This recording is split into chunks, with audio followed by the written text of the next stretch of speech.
நேரிலானவருக்கும் அன்பு வணக்கம். கடந்த வீடியோலேயே நம்ம ஒரு விஷயத்த சொல்லியிருந்தோம். ஜேசன் சஞ்சய் அவர்கள் அந்த ஒரு பிரபல யூடியூப் சேனலுக்கு வந்து நேர்காணல் கொடுத்ததில் நிறைய பேருடைய தூக்கம் போச்சு, சாப்பாடு போச்சு, நிம்மதி போச்சு, சந்தோஷம் போச்சு. என்னடா இது, விஜய் அவர்களே ஒரு விஷயம் டார்கெட் பண்ணி நம்ம பேசிகிட்டு இருந்தோம், சொல்லிக்கிட்டே இருந்தோம். ஸோ கடந்த வாரம் கூட சொல்லியிருந்தோம். ஆனால் தடாலடியாக ஜேசன் சஞ்சய் ஒரு இன்டர்வியூ கொடுத்து எல்லாத்தையும் தூத்தலாக உடைச்சிட்டாரு அப்படிங்கிறது மாதிரியான ஒரு விஷயத்தை இப்போ ரொம்ப பேசப்பட்டு. ஏன்னா ஒரு பக்கம் விஜய் அவர்களே தமிழக முதலமைச்சராக மக்கள் உட்கார வச்சதுலேருந்து மக்களை வந்து கண்ணா பின்னான்னு திட்டி சாபம் விட்டுருக்கிற நிறைய பேரை நம்ம பார்த்துட்ருக்கோம். அது உங்களுக்கே தெரியும், நானும் பேசுகிறீங்க வேறு. ஸோ இப்போது தொடர்ந்து பார்த்தீங்க அப்படின்னா என்ன பண்ணலாம் ஒன்றும் பண்ண முடியாது. ஏன்னா விஜய் அவர்களை விமர்சனம் செய்வதற்கு, பேசுவதற்கு அவங்க வீட்டில் 3 பேருக்கு மட்டும்தான் உரிமை இருக்குது. அப்பா அம்மாவுக்கு கூட இல்லை, சங்கீதா அப்பா அம்மாவுக்கும் கிடையாது. சங்கீதா அவர்களுக்கு உண்டு, ஜேசன் சஞ்சய்க்கு உண்டு, அவங்களுடைய பொண்ணு திவ்யா அவர்களுக்கு உண்டு. இந்த 3 பேரை தவிர்த்து இந்த அரசியல் வந்ததனுடைய விளைவாகவே அவர் ரொம்ப அசிங்கப்படுத்தினதெல்லாம் பார்த்துருப்பீங்க. கேவலப்படுத்தினது, கண்ணா பின்னாடி திட்டினது, வேறொருத்தரோட வந்து தேவையில்லாமல் சம்மந்தப்படுத்தி பேசுனது அப்படின்லாம் பார்க்கும்போது மனசுக்குள்ளேயே அவர் வச்சுருந்து அதை மக்கள்கிட்ட கொண்டே கொடுத்தார். மக்கள் கொண்டே நேராக முதலமைச்சரை உட்கார வச்சிட்டார். இப்போ திரும்பியும் ஏதாவது ஒரு காரணம் சொல்லி சொல்லி சொல்லி பேசப்பட்டிருக்கு. அதை பார்க்கும்போது தான் ரொம்ப வேதனைக்குரிய விஷயம். இதை தான் சங்கீதா அவர்களும் ஜேசன் சஞ்சய் அண்டு திவ்யா அவர்கள் வந்து ரொம்ப யோசித்தாங்க. இதுக்கு மேலே விட்டா நல்லதே இல்லைம்மா அப்படின்னு ஜேசன் சஞ்சய் எடுத்த முடிவு இது. அதுதான் நேர்காணலில் அவங்க அப்பாவை விஜய் அவர்களை விட்டுத்தராமல் ஒரு விஷயத்தை போட்டு எல்லாத்தையுமே போட்டு உடைச்சார். பேசுபவர்களுக்கு நெத்தியடியாக ஒரு அடி அடித்தார், ஒரு பெரிய ஆப்பு ஒன்று வச்சார். ஏன்னா பசங்க வளர்ந்துட்டாங்க. பசங்க வளர்ந்ததுக்கு அப்புறமேல் அவர்களுடைய பேச்சை வந்து கண்டிப்பாக அப்பா அம்மாவும் கண்டிப்பாக கேட்பாங்க. இது எல்லார் குடும்பத்திலும் நடக்கிறது. இந்த குடும்பத்தில் விஜய் அவர்களும் கேட்டாங்க, சங்கீதா அவர்களும் கேட்டாங்க. அதன் விளைவாக தான் போன வாரம் ஜேசன் இந்த சிக்மா ப்ரமோஷனுக்கு ஒரு விஷயம் பேசுனது. இப்போ பாருங்க, நேற்று ஆந்திராவுக்கு போய் சிக்மாவுடைய தெலுங்கு பட ப்ரமோஷனுக்காக ஒரு விஷயத்தை பேசியிருக்காங்க 2 நாளைக்கு முன்னாடி. அங்கேயும் இது கேள்வி கேட்கப்படுது. ஏன்னா தமிழ்நாட்டின் தமிழக முதலமைச்சர் விஜய் அவர்களுடைய மகன் இப்போ எப்படி இருக்கும் பாருங்க. ஸோ நம்ம விஜய் அவர் தான் ஒரு எளிமையான தலைவனாக பார்க்குறோம் அப்படின்னா, இங்கே ஜேசன் சஞ்சய் பார்க்கணும் எளிமையான ஒரு பையனாக நம்ம பார்க்குறோம், மகனாக பார்க்குறோம். இந்த பந்தா கடுகள் கூட கிடையாது, சாதாரண மகன். இது விஜய் அவர்கிட்டருந்து வந்தது தான் ஜேசன். ஏன்னா அவர் ரொம்ப எளிமையானது. ஷூட்டிங் ஸ்பாட்லேயே நம்ம நிறையா பார்த்துருக்கோம் நம்ம. ஸோ அன்பாக பேசக்கூடியவர், ரொம்ப பேச மாட்டார், பேசினா ரொம்ப அன்பாக பேசக்கூடியவர், நச்சுன்னு இருக்கும். அங்கே போய் விஜய் அவர்களை பற்றி கேள்வி கேட்கும்போது இன்னும் மாநிலத்தனமாக ஒரு விஷயம் அடிச்சிருக்காரு. இன்றைக்கி நான் இப்படி ஒரு நிலைமைக்கு வந்திருக்கேன், நீங்கள் என்னை இன்டர்வியூ எடுக்கிறீங்க, பேசுகிறீங்க அப்படின்னா உலகம் பூரா நான் இப்போ யாருங்கிறது தெரிய வந்திருக்கேன்னா அது எங்கள் முழுக்க அப்பா. ஸோ விஜய் அவர்கள் தான் காரணம். விஜய் அவர்கள் இல்லைன்னா நான் கிடையாது. எப்படின்னா, இவரை படிச்சுட்டு மேற்கொண்டு படிப்புக்கு போகிறாரா, இல்லை பிஸ்னஸ் ஆரம்பிக்க போகிறாங்களா, வேறு வேலைக்கு எதுவும் போக போகிறாரா அப்படிங்கிறது தெரியாமல் அவருடைய சாய்ஸில் விஜய் அவர்கள் விட்டாங்க. அப்போது ஜேசன் அப்பாட்ட கேட்கும்போது, நான் மேற்கொண்டு அதை படிக்க போகிறப்பா, ஆனால் சினிமா சம்மந்தப்பட்டது. ஓகே, உனக்கு எது விருப்பமோ நீ பண்ணுப்பா, உன் வாழ்க்கை எது, உனக்கு எது பிடிக்குதோ அந்த துறைக்கு நீ போனாங்க. நான் இங்கே படிக்கலப்பா, நான் வந்து ஃபாரினில் போய் படிக்க போகிறேன், ஸோ கனடாவில் போய் படிக்க போகிறேன் அப்படின்ட்டார். ஓகே, எங்கே படித்தாலும் என்ன, படிச்சுட்டு வா, நல்லபடியாக வா அப்படின்னு பெர்மிஷன் கொடுத்தது விஜய் அவர்கள். நல்லா வரணும்னு சொன்னார். அம்மா ஒரு பக்கம் பசங்களை கண்ணு கருத்துமாக பார்த்துக்கிறாங்க, அப்பா ஒரு பக்கம் வந்து உன் வாழ்க்கைக்கு எது தேவை நீ முடிவு பண்ணுறாங்க. இப்போ இது ரொம்ப முக்கியம். அப்போ எங்கள் அப்பா சொன்னதனுடைய விளைவாக தான் நான் போய் கனடாவில் படித்தேன். மீடியா சம்மந்தப்பட்டு, திரைத்துறை சம்மந்தப்பட்ட விஷயங்கள் நிறையா படித்தேன். இன்றைக்கி நான் ஒரு டைரக்டராக இருக்கேன். இன்னும் அதுக்கு காரணம் எங்கள் அப்பா அப்படிங்கிற விஷயத்த சொல்லும்போது இன்னும் பேஸ்மெண்ட்டை ஸ்ட்ராங்காக போட்டார்.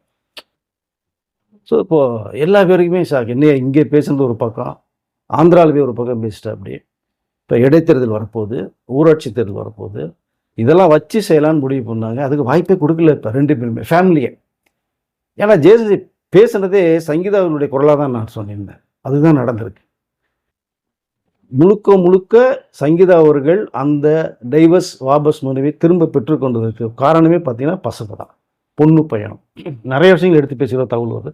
இன்னொரு பக்கம் விஜய் அவர்களுடைய அம்மா சோபா அவர்கள் எஸ்ஏஎஸ் அவர்கள், சங்கீதா அவருடைய பேரண்ட்ஸ் ஒரு பக்கம். எடுத்து சொல்லும்போது அவங்க பார்த்தாங்க, ஆஹா நம்ம விஜய் நம்ம தான் பேசணும், வேறு யாரையும் பேசுறதுக்கு ரைட்ஸே கிடையாது. நேற்று வந்த பையன்லாம் பேசுகிறான் அப்படின்னா என்ன ஒரு கொடுமையான விஷயம். எங்கள் அப்பாவோட நான் இருக்கேன், உங்கள் பையன் உங்களோட இல்லை அப்படிங்கிறது. தேவையில்லாமல் எதுக்கோ விஷயங்களை பேசி அவரை ரொம்ப மனசை கஷ்டப்படுத்துறது அப்படிங்கிறத வரும்போது தான் ஒரே விஷயம் தெளிவாக முடிவு பண்ணாங்க. சங்கீதா அவர்கள் டைவர்ஸ் மனுவை வாபஸ் பெற்றுகள் வாங்கிட்டாங்க. அது ஒரு மிகப்பெரிய பேரிடி. என்னடா இது, ஒய்ஃபை வச்சு பையனில் வச்சு குடும்பத்தை வச்சு அடிக்கலான்னு பார்த்தா அதுக்கு வாய்ப்பு இடம் கொடுக்காம சோழியை முடிச்சுட்டாங்களே. அதனால தான் சொன்னேன், ஒரு வாரமாக யாருக்கு தூக்கம் இல்லை, நிம்மதி இல்லை, சந்தோஷம் இல்லை, சாப்பிட்றது இல்லை, என்ன பண்ணுறதுன்னு தெரியல. இனி விஜயை பற்றி என்னென்ன மாதிரி டார்கெட் பண்ணி பேசலாம் அப்படிங்கிறது ஒன்றுமே இல்லை. மக்களுக்கு சாபம் விட விட விட அந்த மக்கள் இன்னும் மேலே விஜயை கொண்டே உயர்த்தி வைக்கிறாங்க. மக்கள் ஒருத்தர் வெற்றி கொடுத்தா அந்த வெற்றி பெற்றவர் சந்தோஷப்படணும், தோல்வி அடைந்தால் வெற்றிக்காக போராடணும். மக்கள்கிட்ட கொண்டே நம்ம யார் என்னங்கிறத அந்த இதை கொண்டே சேர்க்கணும். அது சேர்க்க தவறுறாங்க. சாப்பிடும்போது மக்கள் என்ன பண்ணணும் யோசிப்பாங்கல்ல, அதுதான் இப்போ நடந்துகிட்டு இருக்கு. இது ஒரு புறம் இருக்க, இந்த சிக்மா படத்தில் வந்து ஜேசன் சஞ்சய் அவர்கள் வந்து இப்போ சந்தீப் கிஷனை தான் ஹீரோ வச்சு பண்ணியிருக்காங்க, தமிழ் அண்டு தெலுங்கு வெர்ஷன். அப்புறம் மற்ற லாங்குவேஜ் வந்து டப்பிங் பண்ணி போகுது. இந்த கதையை வச்சுட்டு ஜேசன் சஞ்சய் முதல்ல பேசுனது நம்ம தமிழ் ஹீரோ ஒருத்தர். இப்போ இருக்கிற வந்து ஒரு 4-5 பேர் அவர் டாப்பில் இருக்கார். கேட்கும்போது கதையை நல்லா பிடிச்சிருக்கு, ஓகே அப்படின்றாங்க. ஜேசன் சஞ்சய் ஃபிக்ஸ் பண்ணலாம் அப்படி மாதிரி போகும்போது திடீர்னு அந்த ஹீரோ பேக் அடிச்சிட்டார். காரணம், ஆட்சி வந்து கடந்து இருந்தது வேறு ஆட்சி, அந்த அவரோட கொஞ்சம் நெருக்கமாக இருந்தவர். அப்போ அதை யோசிக்கிறாங்க, ஒரு நம்ம நடித்து இந்த படம் வந்ததுன்னா விஜய் கட்சியை ஆரம்பிச்சிட்டாரு, இப்போ எதிர்த்து தான் போயிட்டுருக்காரு, எல்லாத்தையுமே மக்கள்கிட்ட கொண்டு போய் சேர்க்குறாரு சில நல்ல விஷயங்களை. இப்போ நடித்தோம்னா நம்மளுடைய அந்த கெரியர் வந்து ரொம்ப ஸ்பாயில் வருமோ என்னமோ நினச்சி அந்த படத்தை திடீர்னு நடிக்க முடியாது அவாய்ட் பண்ணலாம். ஜேசன் அவர்கள் எதிர்பார்க்கவே இல்லை, என்னடா இது, சரி ஓகே பரவாயில்ல இருக்கட்டும், இனிமேல் தமிழ் ஹீரோக்களை வச்சு நம்ம அடுத்த படம் யாராக இருந்தாலுமே தேடி வருவாங்க, இப்போ நம்ம அதர் லாங்குவேஜ் ஹீரோ போவோம் அப்படின்னு போகும்போது தான் சந்தீப் கிஷன் அவர் ஏற்கனவே இங்கே தமிழில் ராயன் படம் பண்ணியிருக்காரு, மாநகர படம், நம்ம லோகேஷ் கனகராஜோடைய த ஃபஸ்ட்டு படம் சூப்பர் டூப்பர் ரைட், அதில் பண்ண ஒரு ஹீரோவா, தெலுங்கில் டாப்பில் இருக்க நல்ல ஒரு கமர்ஷியல் ஆக்ஷன் ஹீரோ. விஜய் அவர்களை மனசில் வச்சு தான் ஜேசன் அந்த கதையை உருவாக்குனார். அந்த கதைக்கு ஆர்ட்டாக சந்தீப் கிஷன் பண்ணியிருக்காரு, படம் பிரமாதமாக வந்திருக்கிறதா தவிர. இப்போ இது தவிர ஜேசன் சஞ்சயே இப்போது ஹீரோவாக வந்து அடுத்து பண்ண 3 கதை அவரே வச்சுருக்காரு. பிரபல டைரக்டர்லாம் ஜேசன் சஞ்சய் ஹீரோ வச்சு பண்ணும்போது ரெடி ஆகிட்டாங்க. இப்போ அவரும் நான் ஹீரோ பண்ண போகிறேங்க விஷயத்த சொல்லிட்டார் வேறு. ஃபஸ்ட்டு டைரக்ஷன் சிக்மா, என்னுடைய லைஃப் அது பார்ப்போம் என்ன ரிசல்ட் மக்கள் கொடுக்குறாங்க. கண்டிப்பாக கவலைப்பட்டேன் ஜேசன் அவர்கள், உங்களுடைய விஜய் உங்கள் அப்பாவுடைய ரசிகர்கள் இருக்காங்க, எத்தனையோ கோடி பேர் இருக்காங்க, கண்டிப்பாக உங்களுக்கு மிகப்பெரிய ஆதரவு தருவாங்க. எப்படி விஜய் அவர்களுடைய ஃபஸ்ட்டு படத்தை செலிப்ரேட் பண்ணாங்களோ கொண்டாடினாங்களோ திருவிழாவாக, அதேமாதிரி உங்கள் படத்துக்கு சிக்மா படத்துக்கு அடுத்த மாதம் ரிலீஸ் அப்போது திருச்சி அலப்பறை பண்ண போகிறாங்க, கொண்டாடுவாங்க. சிக்மா ஆடியோ ரஞ்சில் நீங்கள் புரிஞ்சு நினைக்கிறேன், அதுக்கு வேண்டிய வேலையில் நடந்துகிட்டு இருக்க வேறு. ஸோ அதனால் விஜய் அவர்கள் விட்டு போன இடத்தை யார் பிடிப்பான்னு ஒரு 4 நடிகர்கள் போட்டி போட்டுட்ருக்காங்க. யாரும் பிடிக்க முடியாது, முயற்சி பண்ணுங்கள், தப்பு கிடையாது.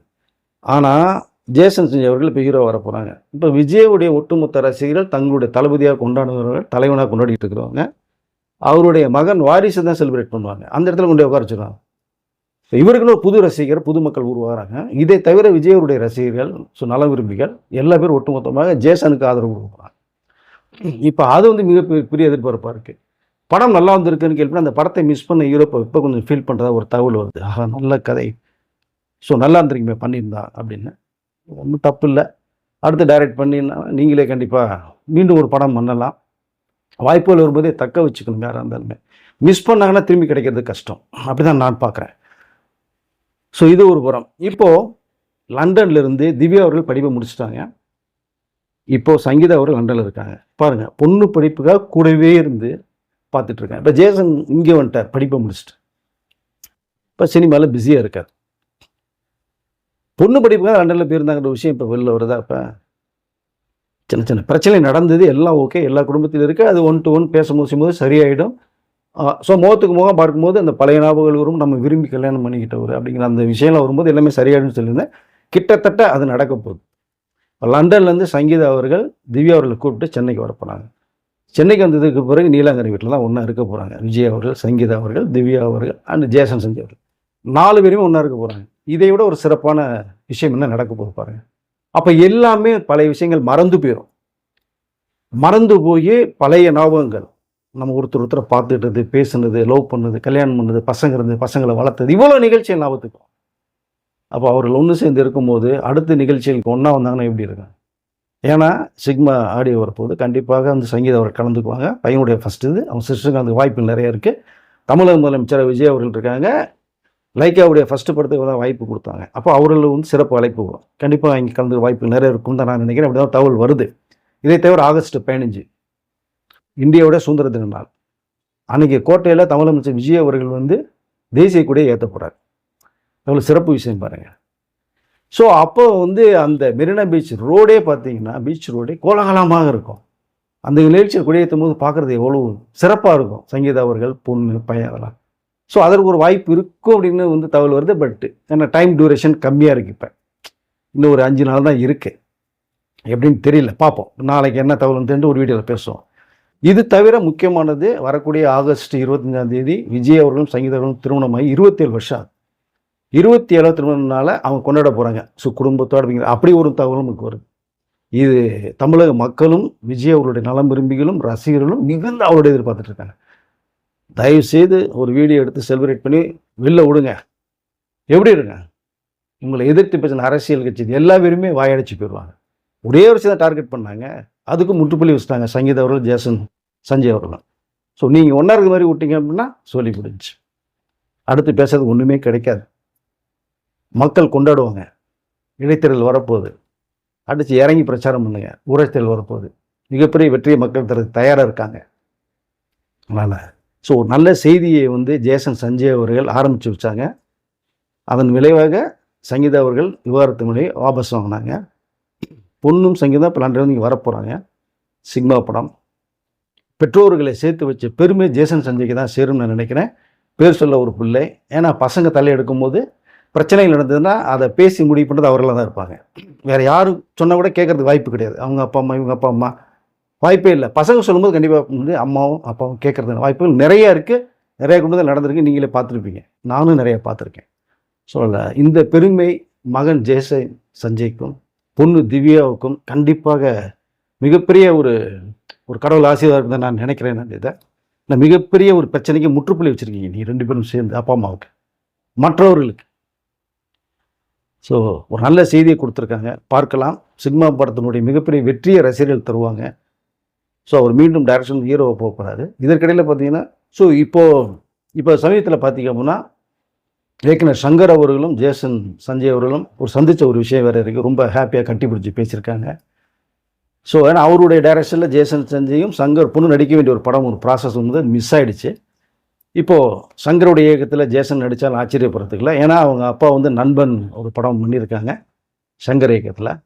ஸோ அதில் இப்போ பையனை பண்ணார்னா தமிழ் முதலமைச்சர் இயக்குன பெருமை சங்கருக்கும், பையனை இயக்குன பெருமை சங்கருக்கும் இன்னும் கிடைக்க வாய்ப்புகள் நிறையா இருக்கும். அதனால் சினிமாவிலும் கலைத்துறையிலும் அரசியலிலும் விஜய் அவர்களுடைய இந்த பேரும் புகழும் டாப்பில் போகிறதுக்கு பசங்க முன்னாடி இருந்திருக்காங்க அப்படிங்கிறது தான் எனக்கு தெரிய வருது. ஏன்னா இதுக்கு முன்னாடி நிறைய செலிப்ரிட்டிஸ், நடிகைலாம் கல்யாணம் பண்ணி பிரிஞ்சு போனவங்க, டைவர்ஸ் கிட்ட போனவங்க, டைவர்ஸ் கொடுக்காம கொஞ்சம் கேப் விட்டு இருக்கும்போது 2 பேரும் பார்த்து ஒன்று சேர்ந்த விஷயங்கள் நிறைய இருக்குது. ஏன்னா எடுத்துக்கிட்டோம்னா நம்ம பிரியதர்ஷன் ஒரு டாக்டர், மலையாள டாக்டர், தமிழில் சிறைச்சாலை படம்லாம் பண்ணியிருக்காங்க. அவங்களுடைய மனைவி வந்து லிசி ஆக்டர்ஸ் தான், அவங்க நடிகை தான். அவங்க கமல் கூடலாம் நடிச்சிருக்காங்க. இந்த பழைய விக்ரம் இப்போ ரீசன் வந்து அது கிடையாது. விக்ரம் 1 டாக்டர் ராஜசேகர் பண்ணது, அதில் பண்ணியிருப்பாங்க. அவங்களுக்கு ஹஸ்பண்டுக்கும் சின்ன பிரச்சனையில் வந்து 2 இருக்கும்போது பார்த்திங்கன்னா இப்போ அவங்களுடைய பொண்ணு கல்யாணி பிரியதர்ஷன் தமிழில் வந்து சிம்புவோட மாநாடு படம் பண்ணாங்க. இப்போ லோகோன்னு ஒரு மலையாள படம் பண்ணி 300 கோடிக்கு சூப்பர் ஹிட் கொடுத்தாங்க. சூப்பர் ரொம்பனா பண்ணியிருப்பாங்க. இப்போ அவர்கள் முன்னிலிருந்து எடுத்து பேசி தான் அந்த பேச்சுவார்த்தை சமரசமாக போன ஒரு தகவல் நமக்கு இருக்குது. நிறைய பேர் கொஞ்சம் பிரச்சனையில் கொஞ்சம் பிரிஞ்சு இருப்பாங்க. ஒன்றுக்கு ஒன்று நேரடியாக பார்க்கும்போது வந்து அந்த எல்லாமே மறைஞ்சு போயிடும். இதுக்கு முன்னாடி நடந்த நிகழ்ச்சி எல்லாமே மறைஞ்சு போயிடும். ஸோ அப்படி தான் நான் நினைக்கிறேன். இதை ஸோ அது மாதிரி தான் விஜய் அவர்களும் சங்கீதா அவர்களும் மீண்டும் ஒன்று சேர்ந்து ஃபோட்டோஸு வீடியோ எடுத்து உறவிட்டு இருக்குங்கிற தகவலை சொல்லி மக்கள்கிட்டையும் ரசிகர்கள்ட்டையும் சொல்லுங்கள். அதை விட சந்தோஷம் அவர்களுக்கு வேறு எதுவுமே இல்லைங்கிறதான் சொல்ல வர்றாங்க. ஆனால் நம்ம பேசும்போது கூட எப்படியா சேர்த்து வைங்கன்னு சொல்கிறாங்க. இது என்ன சொல்லுங்க எனக்கு தெரியல. ரசிகர்களுடைய ஆவலை பாருங்கள். நம்ம வீடியோக்கள் மூலமாக சொல்லிக்கொள்ள விரும்புகிறதே வாழ்க்கை ஒரு முறை ஹாப்பியாக வாழுங்க. உங்களுக்கு யாருக்குமே சொல்ல வேண்டிய அவசியம் இல்லை. நீ தமிழகத்தின் முதலமைச்சராக தமிழகம் பூரா கொடி கட்டி பறக்கிறாரு. நிறைய விஷயங்களை நாட்டுக்கு நல்லது, மக்களுக்கு நல்லதும் பண்ணிட்டு இருக்காரு. இது எல்லாருக்குமே தெரியும், ஊரறிஞ்ச விஷயம்தான். சங்கீதா அவர்களும் கண்டிப்பாக அதை பார்த்துருப்பாங்க. ஆனால் இன்னைக்கு உலகமே ரசிக்கிற, தமிழ்நாடு மக்கள் ரசிக்கிற ஒரு ஒரு என்ன சொல்கிறதுன்னா, வானுயர இருக்கிற விஜய் அவர்களை நீங்களும் ரசிங்க, கொண்டாடுங்க, பாருங்க அப்படிங்கிறத நான் சொல்லிக்கலாம் விரும்புகிறேன். ஸோ பசங்களுக்கு இந்த பெருமை போய் சேரும்னு நினைக்கிறேன் சார். மீண்டும் வீடியோ சந்திக்கிறேன். நன்றி, வணக்கம்.